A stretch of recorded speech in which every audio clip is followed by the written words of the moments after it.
Have you ever walked away from a conversation feeling smaller, drained, and less yourself? No matter how clever or lighthearted your humor was, they didn't laugh, they didn't connect, and instead of enjoying your energy, they got easily offended and tried to bring you down with their toxic mindset. These people aren't just annoying, they're dangerous. They drain your energy and gonna kill your charisma. And if you don't learn how to deal with them, you'll always feel small in their presence. So if you've ever felt your energy drained by toxic people, by the end of this video, you'll know exactly how to protect your energy, command respect, and stay magnetic, even around the most draining people. So hit subscribe and let's get started. Ever been in a meeting where one toxic person makes the entire room revolve around them? That's emotional hijacking. And the longer you play their game, the more invisible you become. Toxic individuals know how to push buttons, even without raising their voices or overtly attacking you. They provoke anger, guilt, or stress in ways that catch you off guard. It might be a friend who constantly criticizes your work, always a little remark here, a slightly mocking tone there. At first, you shrug it off, but over time, it adds up. One day, you snap, defend yourself, explain, justify, and just like that, the confident, charming version of you disappears. The room feels heavier.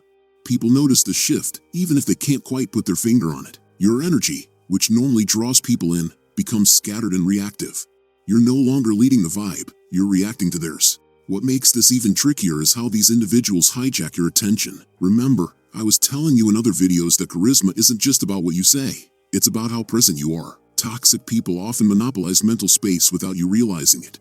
Imagine a social gathering where you want to connect, share a laugh, and make an impression. Then, a coworker or acquaintance starts dominating the conversation, redirecting every topic toward themselves. You try to respond, to stay engaged, but the more you do, the more your energy gets consumed by them. Your charm, which normally flows effortlessly, now feels like a heavy effort.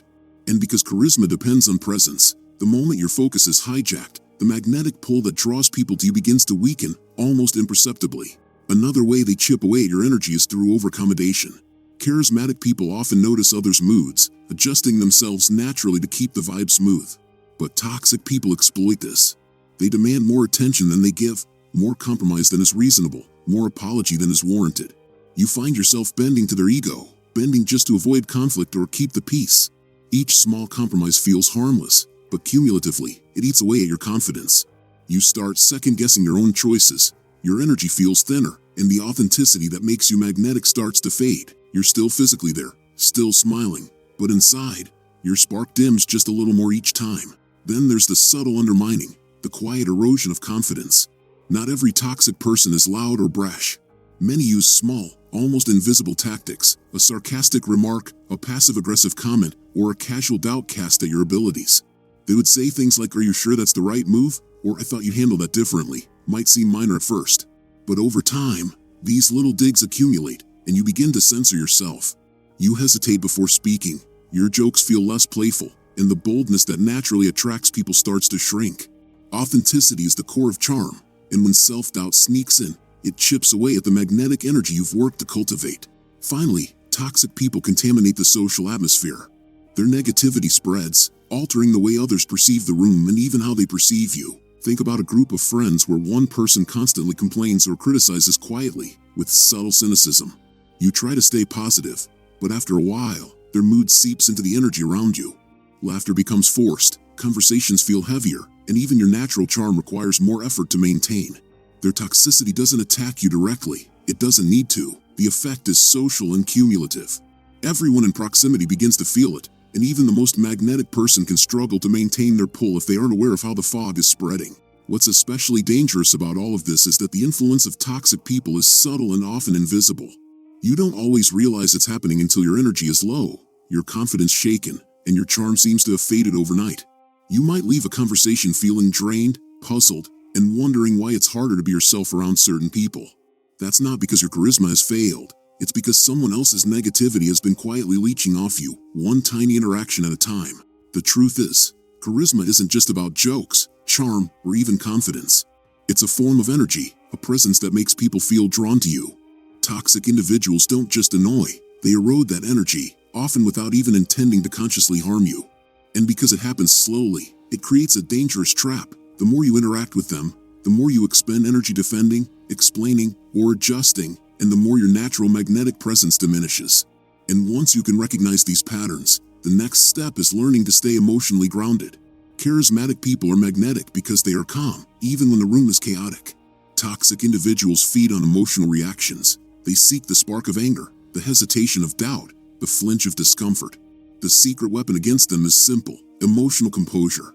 Techniques are deceptively ordinary but profoundly effective.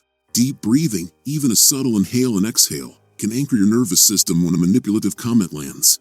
Creating mental buffer zones can also help. Imagine a protective bubble around your thoughts, an invisible space where negativity bounces off before it reaches you.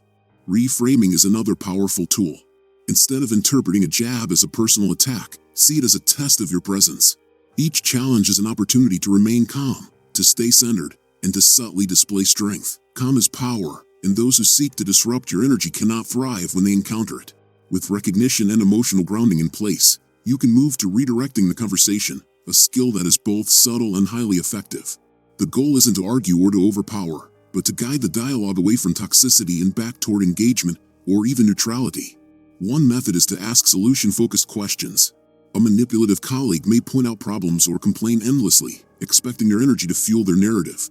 Instead, you can respond with a composed question. Interesting perspective. What solution do you suggest?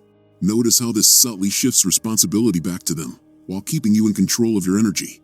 Humor is another weapon, a brief, witty remark or light observation that diffuses tension and signals that negativity will not dominate the mood. Concise, neutral statements also work wonders. A calm, "I understand your point, here's my view," signals presence and boundary at the same time. When done right, these techniques redirect the flow of conversation without confrontation, and each time you do it, your charm grows, not diminishes. But charisma in these moments is not only about what you say, it's also about what you don't say, about the invisible boundaries you set. These boundaries communicate strength without hostility, dominance without aggression. Nonverbal cues are perhaps the most powerful. A confident posture, upright but relaxed, signals presence. Eye contact, steady but not aggressive, communicates attention and control. A composed tone, even when responding to provocation, projects authority. Verbal boundaries complement these cues. Short, assertive phrases like "I see your point," "Here's my view," or "I understand, thank you for sharing," signal that you are listening but not submitting. These boundaries do more than protect your energy, they enhance your charm. People are drawn to those who can navigate tension effortlessly, who maintain grace without surrendering. Setting boundaries is not withdrawal, it's mastery. And of course, handling toxic interactions isn't just about surviving the moment. It's about protecting long-term charismatic energy. Every encounter leaves an imprint, even subtle ones, and without proper recovery, these imprints can accumulate, quietly weakening your natural magnetism. Reflection is key.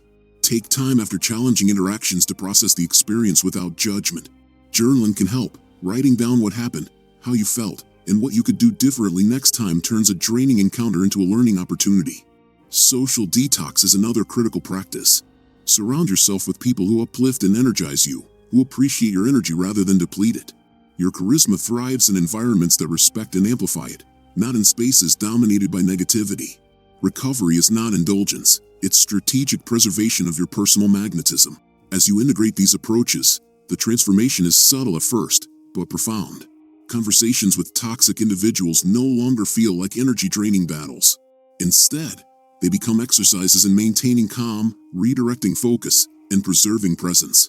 You begin to notice a shift not only in your own energy but in how others respond to you. When you remain grounded, others sense your stability. When you set boundaries, people instinctively respect your space. When you redirect conversations with composure and wit, manipulative behavior loses its grip. Your charisma becomes more resilient, a force that cannot be easily siphoned. However, it's important to realize that none of this requires aggression or overt confrontation. Many people mistakenly believe that handling toxicity requires being louder, stronger, or more dominant. The opposite is true. Real charisma, the kind that draws people in effortlessly, thrives on calm authority, subtle influence, and invisible psychological mastery. Each step, recognizing patterns, staying grounded, redirecting conversation, setting boundaries, and recovering energy, works in concert to make you unshakable. The beauty of this approach is that it is simultaneously protective and magnetic. Toxic people may attempt to disrupt, but they cannot penetrate a presence fortified by awareness, composure, and strategy. Consider the subtle victories. A coworker launches a hidden criticism. You respond not with defensiveness but with a solution-oriented question. The tension dissipates, others in the room notice your composure, and the manipulator's influence fades. A friend begins guilt-tripping. You maintain calm, use a composed phrase, and shift the topic toward neutral or positive territory. The room breathes easier, and your energy remains intact. These victories are small but powerful, invisible yet incredibly impactful. Each encounter reinforces your ability to remain magnetic, to navigate social complexity with the ease of someone who understands the hidden psychology of influence. Ultimately, mastering interactions with toxic people is not a one-time skill. It's a habit of presence and energy management. Every conversation is a training ground. Every subtle manipulation you deflect, every moment of composure you maintain, every boundary you assert without aggression, strengthens the magnetic force you naturally carry. You begin to notice that charisma is not about being liked by everyone. It's about being unshakable, about moving through social environments without surrendering your energy, about cultivating influence that stems from calm authority rather than forced charm. By now, it should be clear that handling toxic people in conversation is a multi-layered art. It starts with awareness, recognizing the familiar patterns that drain your energy. It continues with emotional grounding, learning to control your reactions and maintain calm in the face of provocation. Then comes conversation redirection, using humor, neutrality, and solution-focused questions to guide interactions without conflict. Layered on top of that are invisible boundaries, the nonverbal and verbal cues that communicate strength and preserve your magnetism. And finally, there is the long-term energy protection, the reflection, social choices, and recovery practices that ensure your charisma remains intact for the encounters that truly matter. These principles are not theoretical, they are battle-tested in real life. Think of the colleague who always tried to dominate the discussion, the family member who thrived on guilt-tripping, the friend who subtly undermined your confidence. Applying these strategies allows you to navigate these interactions effortlessly. You don't merely survive the conversation, you emerge more magnetic, more present, and more resilient. Charisma, after all, is energy in motion. The goal is not simply to impress, but to protect, direct, and amplify your energy, so that it flows freely, even in the presence of those who would try to drain it. And here's the deeper truth: handling toxic people skillfully doesn't just protect your charisma, it enhances it. People notice composure in tense moments, subtle humor when someone is manipulative, and grace when others try to dominate. These are the hallmarks of true magnetic presence. Each time you maintain calm, assert invisible boundaries, and redirect negative energy, your influence grows, and your charm becomes not only resilient but irresistible. You become the person others instinctively turn to in chaos, the one who maintains levity and control without ever seeming to fight. The art of handling toxic people in conversation is, in essence, the art of sustaining power without aggression, influence without force, and charm without compromise.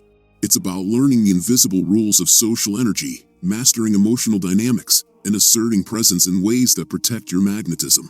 Each step, recognition, grounding, redirection, boundaries, and recovery, builds toward a level of charisma that is both untouchable and deeply magnetic. And here's the final takeaway: the more adept you become at these skills, the less any toxic presence can touch your energy. The subtle manipulations, the passive aggression, the dominance, the guilt-tripping, all of it becomes irrelevant. You have learned not only to survive, but to thrive, to expand your charisma even in difficult environments, and to emerge from every interaction with your energy intact, your presence strong, and your magnetic pull undiminished. Now you see, learning how to handle toxic people in the moment is powerful, but it's only half the game. Because the truth is, if you're naturally charismatic, or even learning to be, you'll encounter toxic people again and again. It's not a one-time event. They'll show up at work, in your social circle, sometimes even in your own family. And if you keep reacting the same way, it's like fighting a never-ending battle. The real power comes when you go deeper, when you build what I call charisma immunity. This is where toxic people stop being a threat to your energy, and instead become something else entirely, fuel for your growth. Let me tell you a quick story. I once knew a guy who was magnetic in every room he entered. He had that rare quality where everyone wanted to be around him. But there was one colleague who couldn't stand it. Every meeting, she tried to undercut him, making snide remarks, questioning his ideas, rolling her eyes. Most people would have snapped, argued, or withdrawn. But he didn't. Instead, he treated her behavior almost like a sparring match. He never lost his cool. He never gave her the reaction she wanted. And over time, something strange happened. She stopped trying. It was as if her toxicity had no effect because he had built this invisible shield around his charisma. That's charisma immunity. And it's not some rare gift. You can build it too.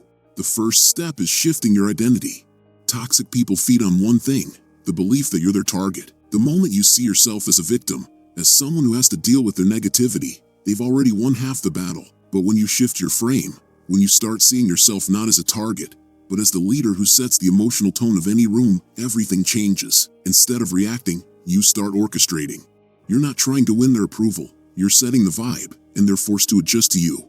Dark psychology tells us something very interesting here. Toxic personalities thrive on predictability. They want you angry when they push, guilty when they manipulate, and insecure when they criticize. But the moment you break that pattern, the moment you give them something unpredictable, calmness, humor, indifference, they lose power. You become unhookable. That's immunity. But immunity isn't just about resisting them. It's about positioning yourself so they don't even get the chance to drain you. Think of it like social chess. Charismatic people know how to position themselves on the board. They build alliances with amplifiers, the friends who laugh, support, and encourage. They keep interactions with drainers short, strategic, and almost surgical. And they never let toxic people become the main character of their story. Here's something to reflect on. Have you ever noticed that when you're around someone magnetic, their enemies or critics suddenly feel smaller? That's not an accident, that's social positioning. When you carry yourself with high-status energy, calm voice, relaxed posture, slow movements, genuine eye contact, toxic people find it harder to attack. Because subconsciously, status protects. Even in the animal kingdom, the alpha wolf doesn't waste energy fighting every critic. He positions himself so others either follow or fade. Of course, building charisma immunity also means protecting your energy outside those interactions. Because let's be honest, even the most magnetic people get drained. And here's the mistake many make. They keep pouring their charisma into environments that don't replenish it. That's like trying to run a marathon on an empty tank. So you need what I call an energy architecture, rituals and environments that recharge you. For some, it's journaling after a toxic encounter, turning chaos into clarity. For others, it's a social detox, choosing to spend time with people who amplify your energy instead of draining it. Think about it. Your charisma grows in the soil you plant it in. Plant it in gossip, negativity, and envy, and you'll feel weaker. Plant it in curiosity, support, laughter, and it flourishes. Now, here's the real twist. You can even turn toxic people into your personal charisma gym. Sounds strange, right? But think of it this way. Every time someone tries to trigger you, they're handing you a workout. They're testing your ability to stay calm, to stay magnetic, to not get dragged down. Instead of seeing them as threats, you start seeing them as sparring partners, people who unknowingly sharpen your presence. And once you frame it that way, you stop fearing toxic encounters. You actually start using them to grow stronger. The final piece is reframing toxic encounters. Most people walk away from these interactions drained, asking, "Why did this happen to me?" But charismatic people flip the script. They ask, "What did this teach me about control, about presence, about my own energy?" Every toxic moment becomes data, feedback, training. Instead of shrinking, they expand. Instead of losing energy, they redirect it. And here's where the real magic happens. When you start to embody this immunity, toxic people begin to sense it. It's almost subconscious. They realize they can't drain you, can't manipulate you, can't make you dance to their tune, and so they move on. They either adjust to your energy or they fade out of your orbit. Meanwhile, your presence grows even stronger, because now you're not just charismatic in easy rooms, you're charismatic in difficult ones. That's the kind of charisma that lasts. Not the kind that shines when everyone's friendly, but the kind that commands respect even in hostile environments. That's when you stop being someone who has charisma and start becoming someone who embodies it. So remember this, toxic people aren't just obstacles, they're opportunities. They reveal the cracks in your presence, the places where your charm is still fragile. And once you see that, you can choose to let them drain you, or you can use them to forge an unshakable charisma that no one can touch. Because the truth is, charisma isn't about always being liked. It's about always being in control of your energy, no matter who tries to take it. And once you master that, you don't just survive toxic people, you outgrow them. And charisma is power, but like any power, it attracts toxicity. The key isn't avoiding toxic people entirely. It's navigating interactions without losing your energy or presence. Stay grounded, redirect conversations, and set boundaries, and you'll remain magnetic no matter who you encounter. If you want more strategies to protect and improve your charisma, hit subscribe. I'll tell you how to turn every interaction into influence and untouchable energy. Thanks for watching. Until the next video.